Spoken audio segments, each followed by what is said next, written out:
अस्सलाम वालेकुम। हम Cambridge International AS and A level mathematics की book probability and statistics one की कंप्लीट वीडियो सीरीज के साथ आपके सामने हाजिर हैं। इस सिलसिले में हम आज एक्सरसाइज 1B कर रहे हैं और उसके कुछ आखिरी सवाल 10, 11, 12, 13 चारों ही एक साथ आज कर लेंगे। ठीक है, तो कुछ कॉन्सेप्चुअल क्वेश्चंस हैं, इसमें वर्किंग ज़रा कम है तो इसलिए चारों साथ किए जा सकते हैं, वक्त कुछ कम लगेगा। और अगर आप इससे शुरू कर रहे हैं वीडियो देखना तो थोड़ी सी मुश्किल होगी आपको। आपको चाहिए कि आप क्वेश्चन नंबर 1 से देखना शुरू करें ताकि आपको वो बेसिक कॉन्सेप्ट बिल्डअप हो जाए जो हम यहाँ यूज़ करेंगे। Let's start. क्वेश्चन 10 में पूछ रहे हैं किलोग्राम में मासेस दिए हुए हैं कुछ एनिमल्स का जो कि किसी वेटरिनरी में ट्रीट हुए थे, एनिमल हॉस्पिटल्स में ट्रीट हुए थे, जहाँ पे कि जिसका कि हिस्टोग्राम बनाया हुआ है इन्होंने। चार कॉलम्स हैं हिस्टोग्राम के इक्वल हाइट के, जिसमें कि ये क्लास इंटरवल्स दिए हुए हैं। ओके, तो ये तो देख लें, क्लास इंटरवल्स ठीक नहीं दिए हुए। ये 5.5 होगा, ये 2.5 होगा, ये 5.5 होगा, ये 12.5 होगा। ठीक है ना, ये 12.5 होगा, ये 32.5 होगा, ये 32.5 होगा, ये 44.5 होगा। पहले तो ये बात देख ली हमने फटाफट, सवाल सॉल्व करने की जब देखा भी नहीं। और पूछ रहे हैं कि ए और बी निकालिए। ठीक है, फ्रीक्वेंसीज निकालनी है हमें। दो की फ्रीक्वेंसी दी हुई है और टोटल भी दिया हुआ है, 2226 टोटल है। अच्छा जी, हम ज़रा इसकी विड्थ देख लेते हैं। इसकी विड्थ है, इस क्लास की विड्थ है 5.5 से 12.5 विच इज़ 7, और इस क्लास की विड्थ है 12.5 से 32.5 इज़ 20। ठीक है जी, तो क्लास विड्थ हमने अलग से ले ली ताकि हमें पता चल जाए कि इधर क्लास विड्थ हमें इसकी पता है, इन सब की ही पता है। 2.5 से 5.5 इज़ 3, एंड देन 32.5 से 42, 43, 44.5 इज़ 12। ठीक है, तो ये हमें क्लास विड्थ पता चल गई। अब हम आराम से निकाल लेते हैं क्लास डेंसिटी या फ्रीक्वेंसी डेंसिटी निकाल लेते हैं। फ्रीक्वेंसी डेंसिटी इनकी तो हमें पता ही है, फ्रीक्वेंसी को हम क्लास विड्थ से डिवाइड कर देंगे, which is 371 divided by 7, 371 divided by 7 क्या आंसर आ रहा है जनाब? ये आ रहा है 53। यहाँ भी यही आएगा। क्यों क्यों यही आएगा मैं बताता हूँ अभी आपको। 1060 divide by 20 is equals to 53। क्यों? क्योंकि इन्होंने बताया कि इक्वल हाइट के कॉलम्स हैं तो फ्रीक्वेंसी डेंसिटी सेम आएगी, और अगर यही फ्रीक्वेंसी डेंसिटी आएगी तो फिर फ्रीक्वेंसी डेंसिटी से फ्रीक्वेंसी निकालना बहुत आसान है। उसको मल्टीप्लाई कर लेते हैं क्लास विड्थ से। So 53 into 3 is equals to 159, and here 53 into 12 is equals to 636। ठीक है जी, इन सबको ऐड कर लें तो ये 2226 बन जाएगा। तो ये तो हमने ए कर दिया, वैल्यूज ऑफ ए और बी मालूम कर दिया, और ये भी कर दिया। अब 50% ऑफ द हैवीएस्ट एनिमल्स का की बाउंड्री सेट करनी है। तो टोटल एनिमल्स 2226 हैं। ओके, इसका 50% बनता है जनाब 1113। तो इसका अगला जो बनेगा वो 1114 बनेगा, जो कि अगली, क्योंकि 50% ऑफ द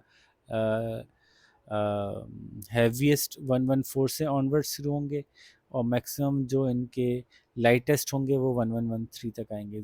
1 से लेके 113 तक लाइटेस्ट शुरू के 50% है, और 1114 से लेकर एनिमल नंबर 2226 तक हैवीएस्ट 50% है,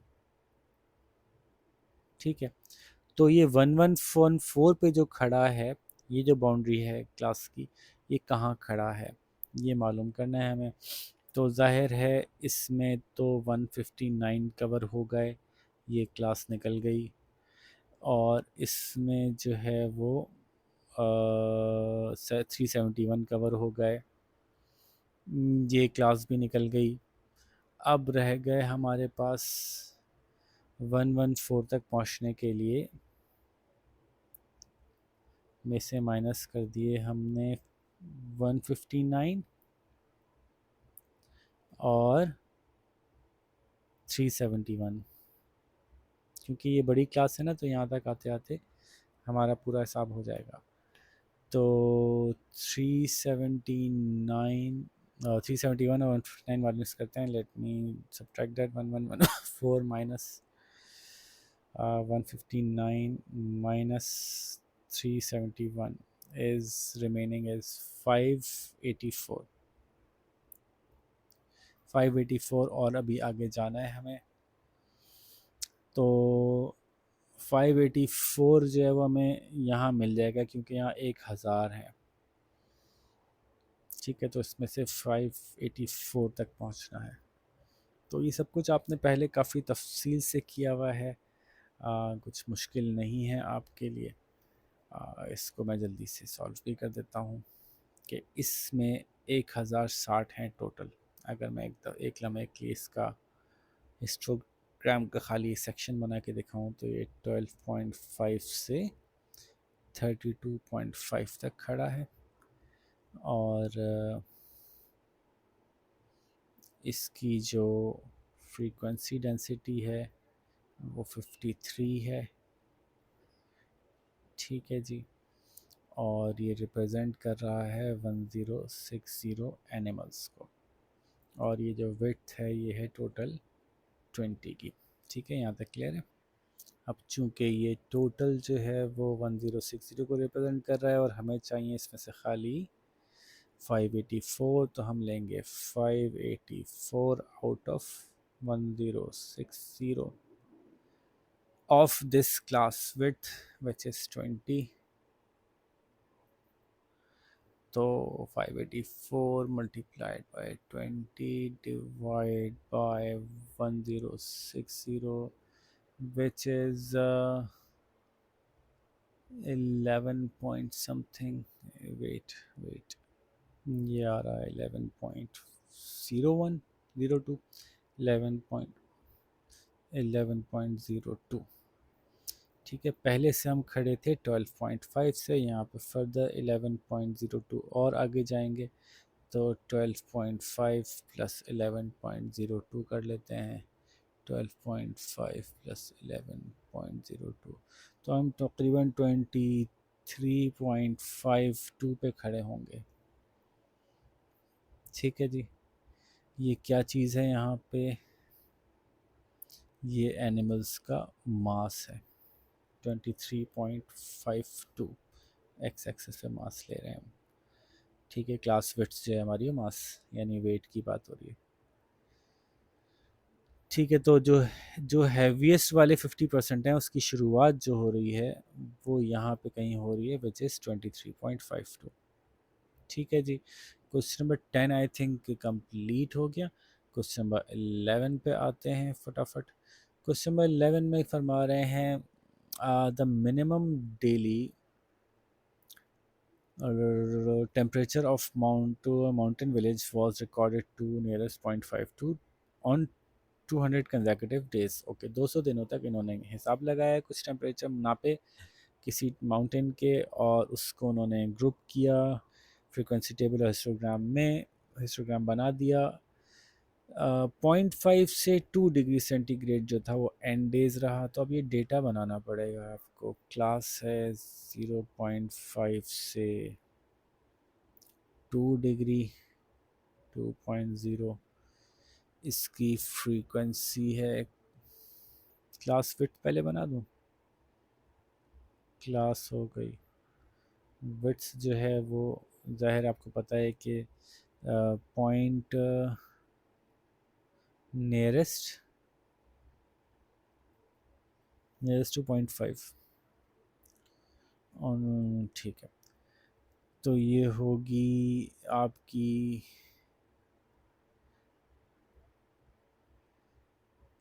ये 0.45 एक सेकेंड, हमारे पास 0.5 डिवाइड बाई 2 विच इज़ 0.25, तो ये हो जाएगी 0.25 से 2.25, ठीक है ना। तो जिसका मतलब है क्लास विड्थ हो जाएगी 2, और फ्रीक्वेंसीज की दी हुई है इन्होंने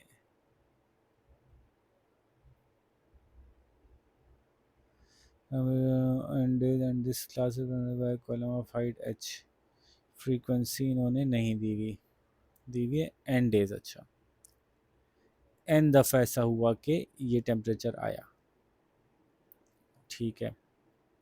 और इसकी फ्रीक्वेंसी डेंसिटी हम कैसे निकालेंगे? फ्रीक्वेंसी इसमें कुछ भी नहीं करना, सोल्यूशन वोल्यूशन कुछ नहीं चाहिए, वैसे ही आपसे फार्मूला ड्राइव करवा रहे हैं।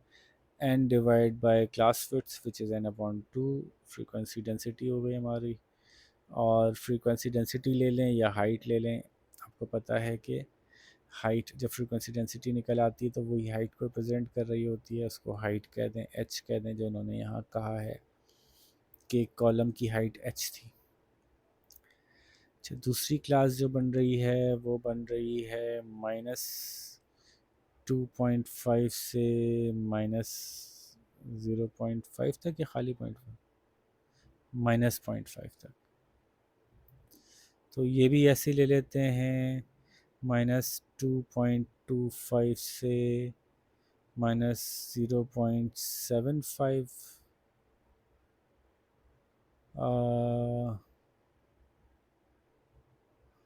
तो ये बन रही है कहाँ तक आएगी? 2.25 से फिर पहले जाएगी 2.75, एक मिनट टोटल कर लूँ ज़रा मैं।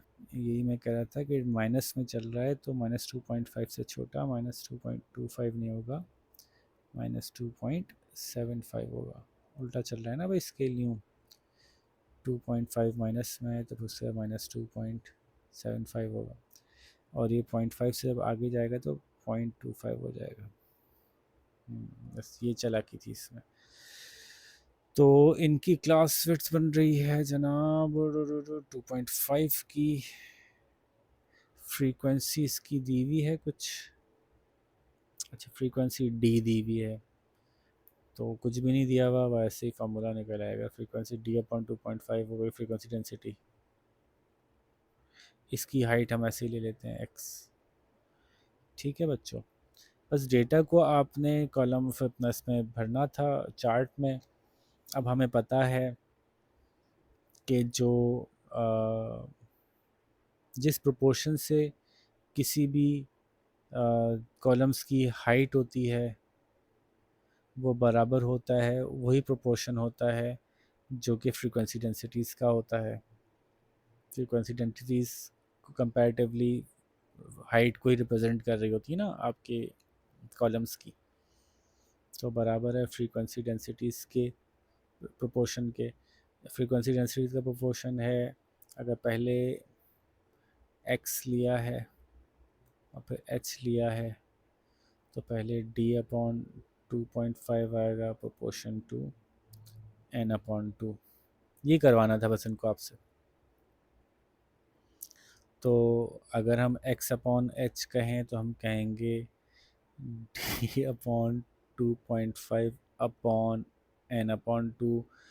इसको, ये जो हाइट ऑफ द टेबल है, इसको हमने रिप्रेजेंट करना है, एक h को उधर ले जाएंगे, इसको आपस में रिजॉल्व करेंगे, विच वुड बी पहले d/2.5 इंटू 2/n, ऐसे ही कुछ हो जाएगा। तो 2d/2.5, अच्छा डेसिमल को हटा दें, पूरी क्वेश्चन को मल्टीप्लाई बाय समथिंग कर दें तो वो मसला हल हो जाएगा, और ये हो जाएगा इंटू h, 2d/2.5 2.5n और h यहाँ से वहाँ आ जाएगा तो h यहाँ आ जाएगा इज इक्वल्स टू x। बस ये कहना चाहते हैं कि आप in terms of n h और d जो है वो हाइट ऑफ द कॉलम को बताइए। तो ये हाइट ऑफ द कॉलम जो है वो n d और h की टर्म्स में आ गया। ठीक है, इसको अगर आपको डेसिमल हटाना है नीचे वाले से तो आप मल्टीप्लाई एंड डिवाइड बाई 2 कर दें, यहाँ भी 2 और यहाँ भी 2, तो ये 4dh upon 5n is equals to x हो जाएगा। चलें, तो वो था नहीं इसमें कुछ भी, मतलब वैसे ही बस डेरिवेशन थी, वो होपफुली आपको समझ में आ गई होगी। अब हम करते हैं क्वेश्चन नंबर 12। ये भी आसान सा है, मतलब टेक्निकल सा सवाल है, बाकी तो कुछ भी इसमें ऐसा नहीं है, मतलब मुश्किल नहीं है, सॉल्व करने के लिए मुश्किल नहीं है, बात एक दफ़ा समझ में आ जाए तो। सवाल में पूछ रहे हैं कि फ्रीक्वेंसी डेंसिटीज़ 4 क्लासेस की दी हुई है हिस्टोग्राम में, 4:3:2:1। देखिए फ्रीक्वेंसी डेंसिटी का मतलब होता है frequency divide by class width, है ना। तो अगर डेंसिटी ज़्यादा आ रही है इसका मतलब है कि या तो विड्थ कम है या फ्रीक्वेंसी ज़्यादा है। ठीक है, तभी डेंसिटी ज़्यादा आएगी। तो फ्रीक्वेंसी डेंसिटी का सबसे ज़्यादा डेंसिटी इसकी ज़्यादा है, तो इसका मतलब है तो इसकी विड्थ सबसे कम है, इसकी फ्रीक्वेंसी सबसे ज़्यादा है।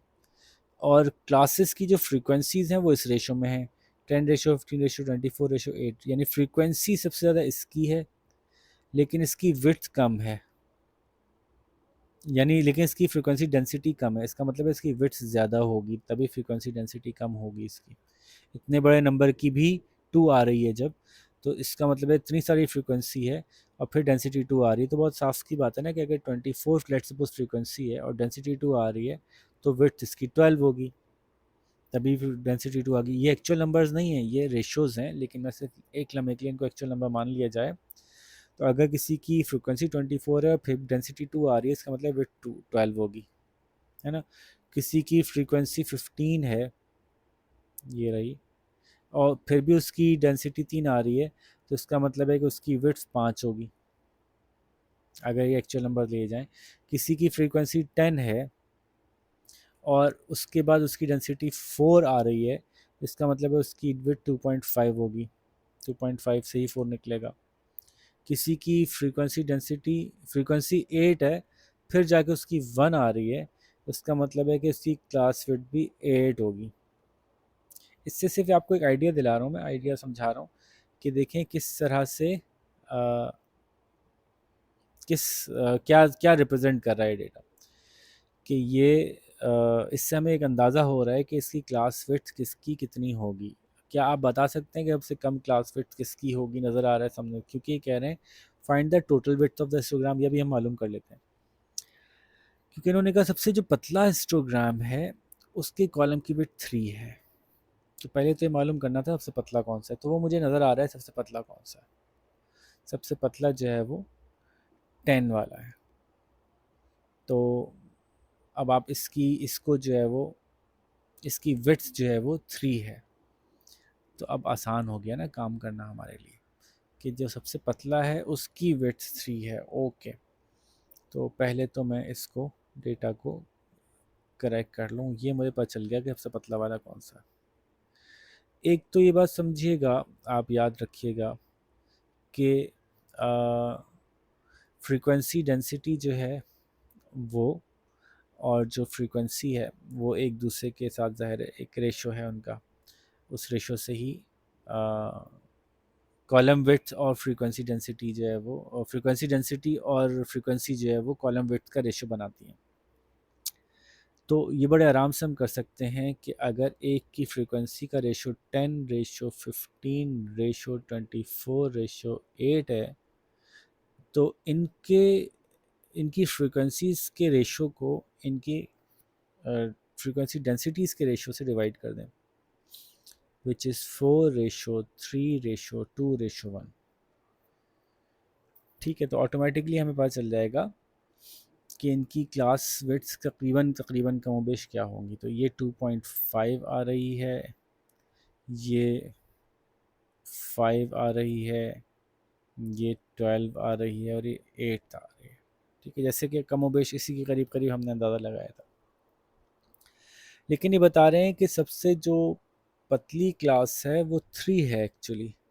अच्छा, 2.5 को 3 में करने के लिए क्या करूं? 3 डिवाइड बाई 2.5 करता हूं तो 1.2 आता है। अब मैं इन सब को 1.2 से मल्टीप्लाई कर देता हूं, तो ये बनते हैं 2 multiply by 1.2 is 3, 6 multiplied by 1.2 is 5 multiply 1.2 is 6, 12 multiply by 1.2 is 14.4 and 8 multiply 1.2 is 9.6। ये मेरे पास एक्चुअल वैल्यूज़ आ गई। ये रेशियोज़ आ गए थे डिवाइड करके, ये एक्चुअल वैल्यूज़ आ गई। इनको आपस में आप ऐड कर दीजिए, 3 प्लस 6 प्लस 14.4 प्लस 9.6 10 हो गया, ये 24 हो गया, 24 और 6 30 और 30 प्लस 6 33। तो टोटल जो हमारा हिस्टोग्राम की जो विड्थ है वो 33 है। ये हमने यहाँ से निकाल लिया। टेक्निकल सवाल था लेकिन करने में मुश्किल नहीं था। ओ लेवल से समझाता हुआ आ रहा हूँ कि सवाल जितना टेक्निकल होता जाएगा सॉल्व करने में उतना ही आसान होता जाएगा। ठीक है जी, आगे चलते हैं। नेक्स्ट क्वेश्चन देखते हैं। इसको हम कचरे में डालें और अगला सवाल खोलें, इसको बंद करें और काम शुरू करें। लास्ट क्वेश्चन है। इसमें क्या पूछ रहे हैं? एग्जामिनेशन हुआ 747 स्टूडेंट्स का, बोइंग 747।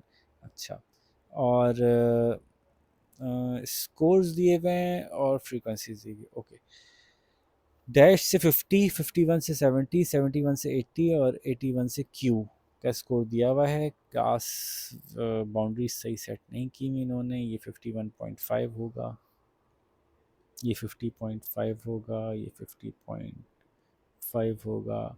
सवाल नहीं पढ़ा है मैंने, ऐसे ही मैं सिर्फ इसको ज़रा डेटा को सीधा कर दूं। मे बी कि इसकी ज़रूरत ही ना पड़े और ये हमें नहीं पता। ठीक है, तो पी और क्यू मालूम करना होंगे। देखें, हाँ, find the value of P and Q. और टोटल स्टूडेंट 747 है, हमें पता है, हम वैसे ही ऐड करके भी निकाल सकते थे। फ्रीक्वेंसी हमारे पास है और एक्स्ट्रा डेटा क्या दिया हुआ है? फ्रीक्वेंसी डेंसिटीज़ जो हैं उनके रेशियो दिए हुए हैं, 5:8, 13:7। ओके, तो इससे हमारा मसला हल हो जाएगा। चलें भाई, डेटा दोबारा से बनाते हैं। क्या यहीं बना दूँ? ऐसा करता हूँ, ये सवाल यहाँ लिख लेता हूँ। टोटल 747 स्टूडेंट्स हैं, बाकी तो कुछ मौजूद नहीं है। और इसको मैं देता हूँ उड़ा, यानी ये क्लीन कर देता हूँ। इससे क्या होगा, टेबल मैं ऊपर ही बना दूंगा इसके ऊपर ही। ठीक है, ये मैंने यहाँ से क्लीन कर दिया। अब इससे हमें फ़ायदा ये होगा कि हम यहीं एडिशनल रोज़ बना लेंगे। सबसे पहले तो क्लास फ्रीक्वेंसी मौजूद है हमारे पास विड्थ मौजूद नहीं है। तो विड्थ इसकी तो हमें पता है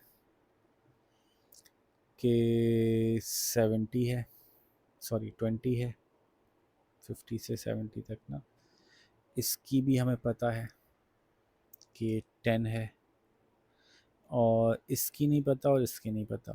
okay, let me draw this neat and clean line. मान लें बस, अब कोई बात नहीं।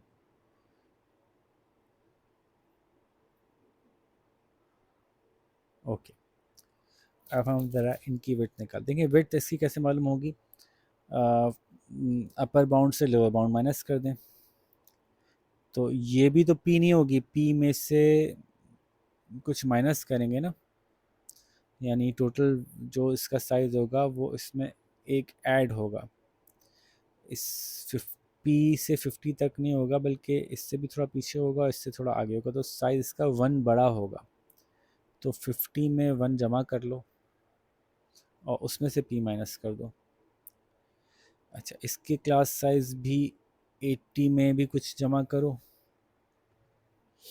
और क्यू में भी कुछ जमा करो, 0.5 तो 80 बड़ा वाला क्यू है ना, क्यू में 1 जमा करो और उसमें से लोअर वाली माइनस कर दो।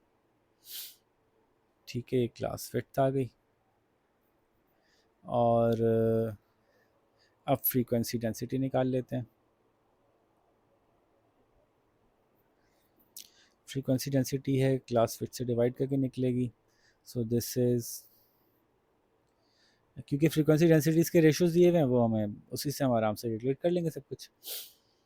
ये फ्रीक्वेंसी डेंसिटी है, फ्रीक्वेंसी है 165 upon 50 plus 1 minus P, which is 51 minus P, which is 240 upon 20 12, और ये आ गई 195 19.5 95.10, which is 147 upon q plus 1 q minus 80। ठीक है जी। अब जो रेशोज दिए हुए हैं वो दिए हुए हैं 5:8:13:7। ज़ाहिर है हमें ये तो पता नहीं है, लेकिन हमें ये पता, इसको अगर हम 8 बना दें या 8 को 12 बना दें तो हमारा मसला हल हो जाएगा, या 13 19.5 बन जाए। पहले तो हम रेशो का फ़र्क देखते हैं ना कि 12 डिवाइड बाई 8 करते हैं तो 1.5 आ रहा है, यानी 8 को अगर मैं 1.5 से मल्टीप्लाई करूँगा तो 12 आ जाएगा। 8 इंटू 1.5 इज़ 12। तो क्या मैं सबको 1.5 से मल्टीप्लाई कर दूं? इसका कंफर्मेशन ये होगा कि 13 को 1.5 से मल्टीप्लाई करूँ तो 19.5 आना चाहिए। तो 13 इंटू 1.5 इज 19.5, यस ठीक है। तो अब मैं सबको 1.5 से मल्टीप्लाई कर दूंगा तो अब मेरे एक्चुअल बन जाएंगे ये रेशोस। ठीक है, तो अगर ये है, अगर ये 12 है और ये 19.5 है तो ये है 7 इंटू 1.5 विच इज़ 10.5, और ये है 5 इंटू 1.5 7.5। अब ये रेशोज़ इसके प्रोपोर्शनल हो गए, ये वैल्यूज़ जो हमने दी हुई है ना, ये वैल्यूज़ हमने दी हुई हैं, ये वैल्यूज़ जो दी हुई हैं इनके प्रोपोर्शनल हो गए। तो अब हम ये कह सकते हैं कि ये जो 165 अपॉन 51 माइनस पी है ये 7.5 है, क्योंकि हम ये कह सकते हैं कि जो 240 अपॉन 20 है ये 12 है। ठीक है ना, तो इसी वजह से हम कह सकते हैं कि ये है, जैसे हम कह सकते हैं कि ये 195.10 जो है वो ये है। तो इसी तरह से हम ये कह सकते हैं कि 147 upon Q minus 80 is equals to 10.5। बस यहाँ से आप रिवर्स सॉल्व कर लीजिए इसको। अगर आप कहेंगे मैं इसको सॉल्व भी करके दूँ तो यहाँ से P 165 is equals to 7.5 into 51 minus 7.5 P, और ये हो गया 147 is equals to 10.5 into Q minus 10.5 into 80। ठीक है, ये सॉल्व हो जाएगा। इसको इधर लेंगे, इसको इधर से डिवाइड कर देंगे। मैं कैलकुलेटर से कर, मतलब दिमाग से कर लेता हूँ जल्दी से। तो ये बन रहा है P इज इक्वल्स टू 29, और ये बन रहा है Q इज इक्वल्स टू 94। ठीक है जी, तो यूँ हमने सारे सवाल सॉल्व कर लिए एक ही गो में। होपफुली आपको समझ में आ गए होंगे, इसमें काम करने का कम था और टेक्निकल थोड़ा सा ज़्यादा था। तो आप इसको कंप्लीट कीजिए, हम 1C के साथ आपसे मुलाकात करेंगे। अपना बहुत सारा ख्याल रखिएगा। अल्लाह हाफ़िज़।